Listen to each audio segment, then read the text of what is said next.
Good morning. Hey friends. I have set up kind of a strange little backdrop here so that hopefully I can share with you some of my paintings in such a way that it won't be distracting. We're going to be painting on the Encouragement channel. We're going to be painting probably at least one day a week, depending on how it goes, maybe twice a week. And so I wanted to show you some of my paintings and then show you some of the photographs that we'll be painting from together. So I've put this sheet up over one of my big paintings so that I can set the paintings up in front of it, and there hopefully won't be quite as much distraction with 2 or 3 paintings just kind of over top of each other. And no, I don't iron my sheets. I know. Can you guys do any of you remember when our grandmothers used to do that? That was funny. I don't care who you are. That was odd and extraordinarily funny. I'm thinking, I'm sure you didn't have anything better to do with your time. All right. Actually, I want to hold off on that one till last. Okay. Let me show you some of my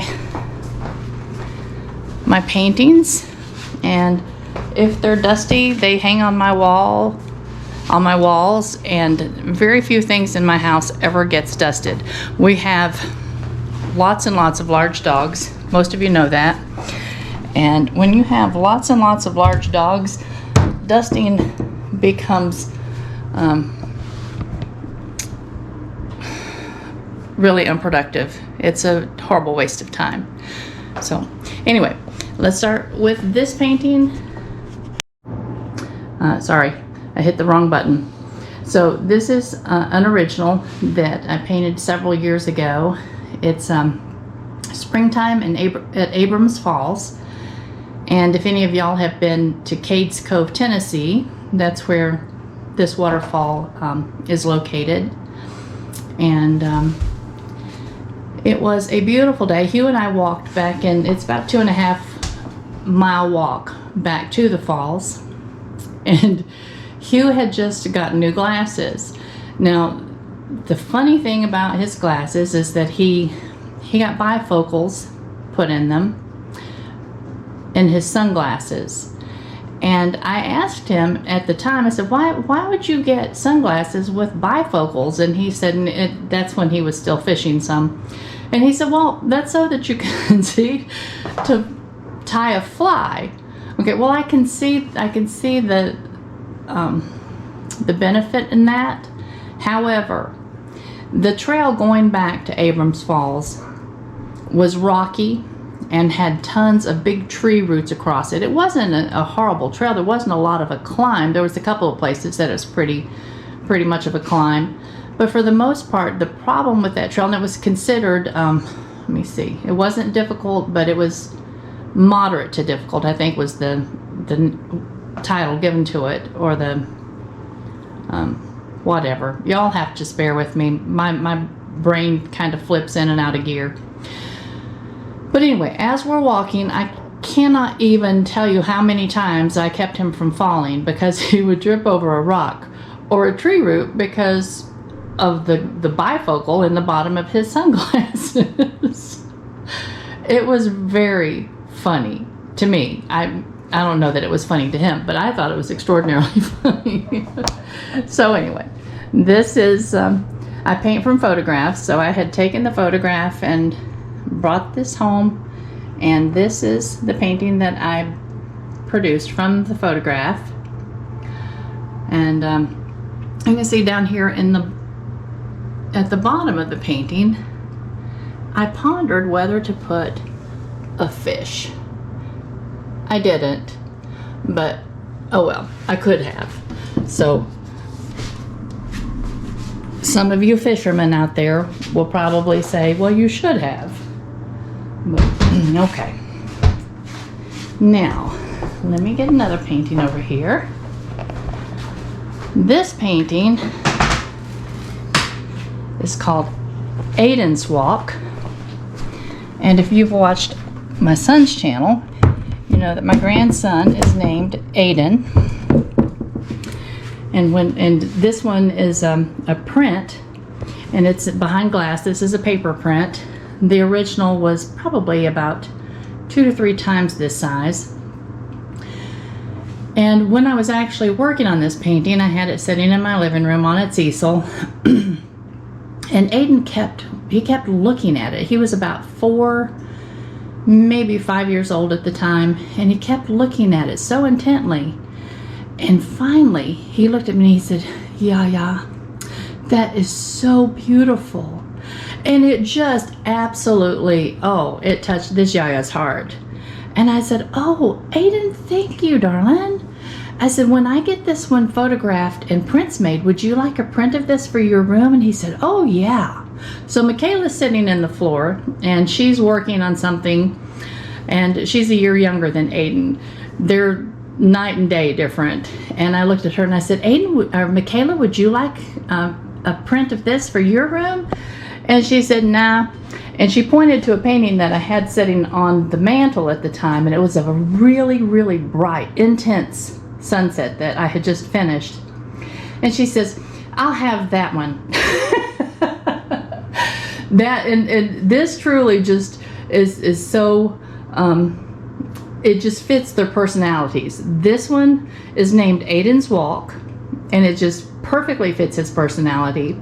And the very, very bright sunset, sunset, is called Michaela's Sky. And it fits her personality. Very intense, very bubbly. But and you can see I've got my lights are reflecting, so that's not part of the painting. But anyway, this was taken over at Mount Sterling State Park, kind of on the North Carolina-Tennessee line. And in April, these very, very, very, and I apologize for these lights, bright little purple flowers. They're a wild orchid, and there were so many on the trail you couldn't even really see anything along the side of the trail. It was just purple on both sides as far as you could see. And I told Hugh at the time when I started painting that, I said, I'm going to leave out a lot of those little purple flowers, because if I don't, this painting is going to look very Thomas Kinkade-ish. And now, folks, I have nothing against Thomas Kinkade's paintings. I just don't want my paintings to look quite so, well, anyway, I didn't want that many purple flowers. We'll just leave it there. So anyway, I left a lot of them out and adjusted it to just have more shadow and more of the path itself showing. So anyway, this was Aiden's favorite painting. All right. Now, let me see what I have over here. This is probably my favorite, at least of the waterfalls. This is a print. This is a Giclée canvas print. The original of this painting was about 42 inches by 62 inches, if I remember correctly. And, excuse me, and this is of the Bald River Falls over in Tellico, Tennessee. And if any of you live over close to there, or you're passing through that area, you don't even have to walk to see these falls. They're right on the side of the road. But just a beautiful, beautiful, beautiful waterfall. And I had probably the best time painting. Let me see if I can turn this so it's not so glary. Okay, can you see that? But had the best time painting a waterfall doing this one of any that I had done before. And oops, there she blows. But anyway, this one is the Bald River Falls. Hugh and I actually drove over there that day in our youngest son and Jared's Mustang. Jared had left his Mustang down here because he was getting ready to go to Afghanistan. He and his wife lived in upstate New York in a place called Watertown, Fort Drum. And so anyway, I had called him that day and I said, well, your dad and I have taken the pony out on a little ride. And it was, and we went across the tail of the dragon. If any of you have ever been on that ride, a lot of people that love to ride motorcycles. Oops. Okay, I had to stop and answer the phone. That was my brother. I told him I'd call him back. But anyway, the tail of the dragon's a very, very crooked but fun road to drive. It's quite a few miles, and a lot of motorcycle riders, people in sports cars, love to ride that or to drive that road. Okay, this one, it's a style of painting that I used to do early on when I first started painting years and years ago. This is a triptych piece. They're painted on different pieces of wood. This is wood. And then Hugh framed each individual piece, and then he put these stringers through the back. Let me see if I can lean it down so you can see. Just ignore the dust. But as you can see, there's stringers through the back so that they hang as one unit on a French cleat. And this one is called Against the Forest Wall. Just rhododendron that were blooming. We were over at Davidson River, and Hugh and the kids were fishing, and I was taking photographs, and the rhododendron were blooming, and this one was just beautiful, and it was against just a very dark forest. So I enjoy painting flowers. I haven't painted any in a long time, but most of the triptychs that I have painted over the years, this one is a small one, and most of them that I have painted have been 7-8 feet wide, somewhere in there. The very first one that I painted, it was a 5-panel piece, so it wasn't even a triptych, but it was 10 feet wide. And I'm untrained. I didn't go to school for art. But I think, you know, we all have our gift, and that's my gift. And I had this idea pop in my head one day. I think I have, no, it's a piece of wood being pulled. I thought I had geese over by the road. I worry about my geese getting in the road. But anyway, what was I telling you? Let's go back. Oh, I had this idea for painting a large painting of a rural scene that's in a community over from us, up in Bald Creek. And so I painted it in 5 panels, and Hugh framed it for me. And like I showed you just now, he put these runners through the back so that it hung as one complete unit. And that painting was 5 feet tall and 10 feet wide. And of course, I didn't realize, I had never dealt with a gallery or gallery owner or anything of that nature. So I found a gallery in Waynesville that I wanted to put my work in, if they were willing.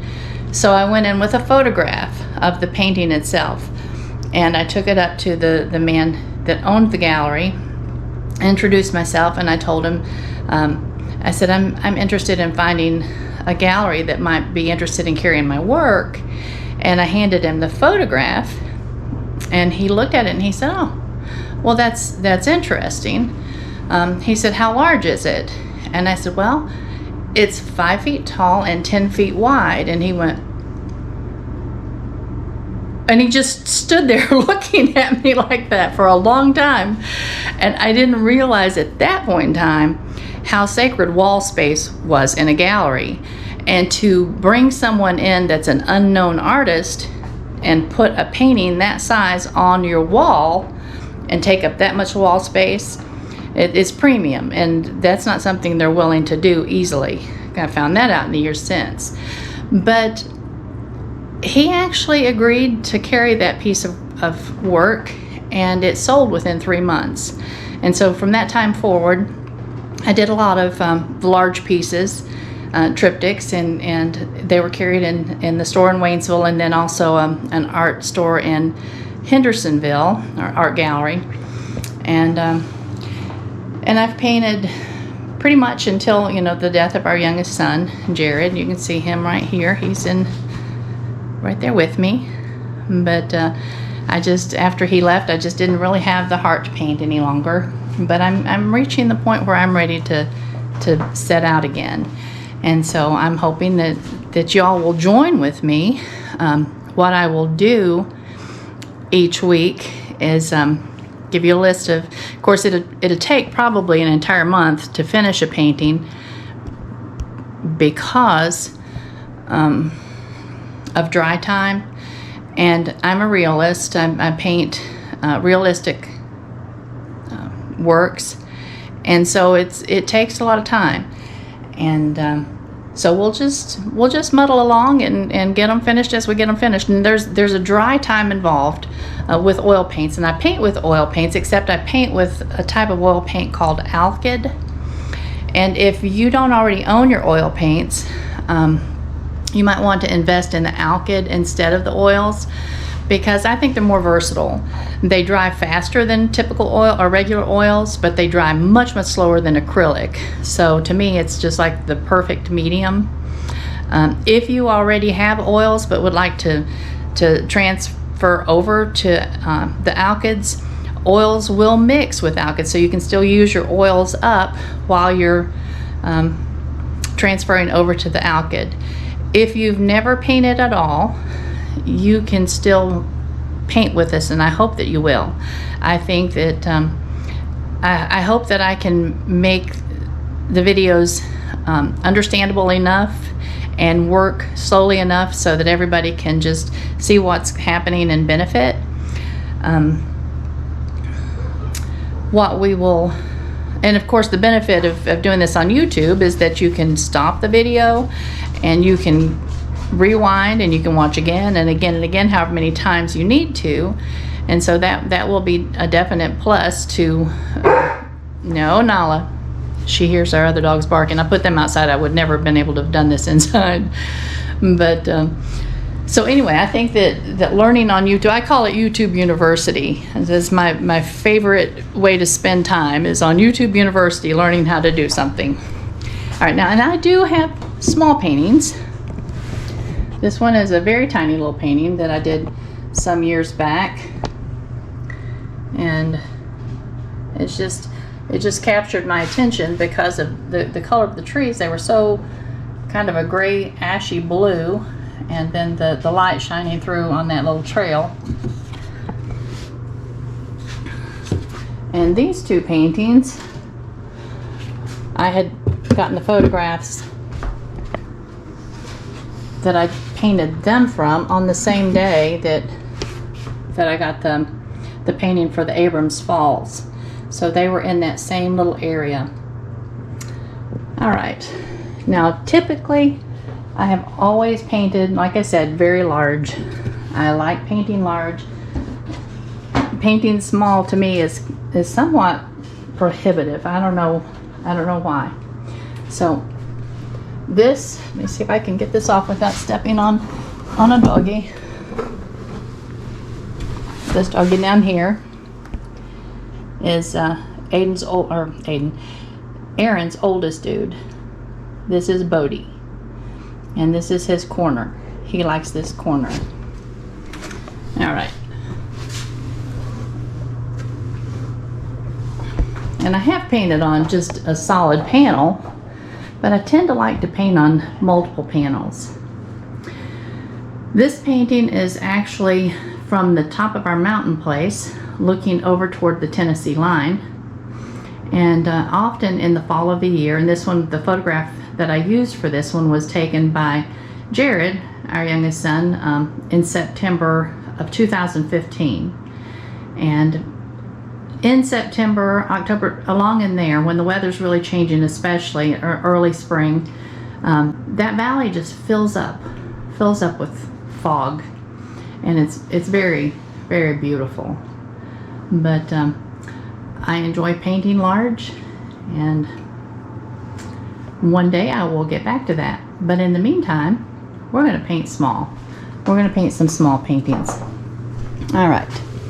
Now, I don't have the materials list ready yet, because I haven't decided which of these photographs we're going to paint from. So I will definitely give you at least a week's advance notice when we get ready to paint. Now, let me see, the lighting's going to be hard. We're going to choose from one of two paintings, or one of two photographs, and they're going to both be sunsets. And the reason for that is because, to me, sunsets are the easiest thing to paint. Your sky is very intense, but everything else is, the colors are usually very, very simple, and there's not a lot of detail to go into, not a lot of shadow. So it'd be one of these two photographs that we'll use to paint from. And the canvas that we'll use will probably be somewhere in the size of 12 by 18 or so. At least that's the canvas size that I'll use. And of course y'all can choose whatever size canvas you want. And I will let you know which one of these two we're going to start out with.